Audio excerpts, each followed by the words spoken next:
Leaders of the four Quad nations are vowing to stand together for a free and open Indo-Pacific region. Its members, the United States, Japan, India and Australia, are meeting in Tokyo for only the second in-person summit of the Quadrilateral Security Dialogue. The group has positioned itself as a counterweight to China's rising influence. Taiwan was not originally on the agenda, but it is expected to be discussed a day after Joe Biden said the U.S. would defend Taiwan if it were attacked by China. Earlier, I spoke with Wang Hongren, a professor at National Tsinghua Gong University who specializes in security and East Asian relations. I began by asking him what impact the change in leadership in Australia would have on the Quad. I think the new Australian Prime Minister Albany will continue to bolster the function of Quad, even in the face of a weak Indian role in the Quad.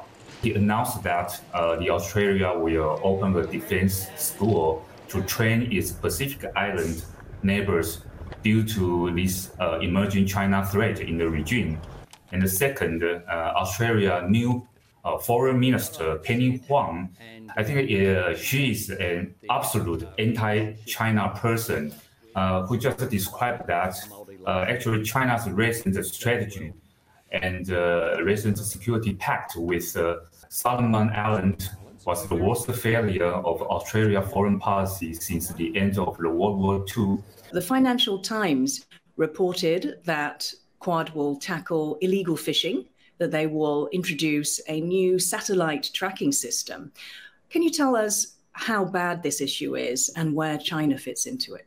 This maritime initiative does not imply that it will target China vessels only.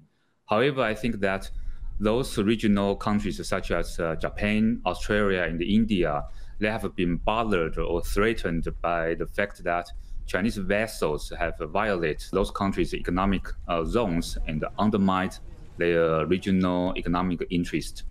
So I think the point here is this illegal fishing. This is a very immediate threat and the non-traditional security issues to the regime. If we can turn now to what Biden said on Monday, when asked if the U.S. would intervene if China attacked Taiwan, he said yes. Can you tell us what was behind these comments? I believe that the President Biden has prepared this reaction for a while and tried to find a good opportunity to show it.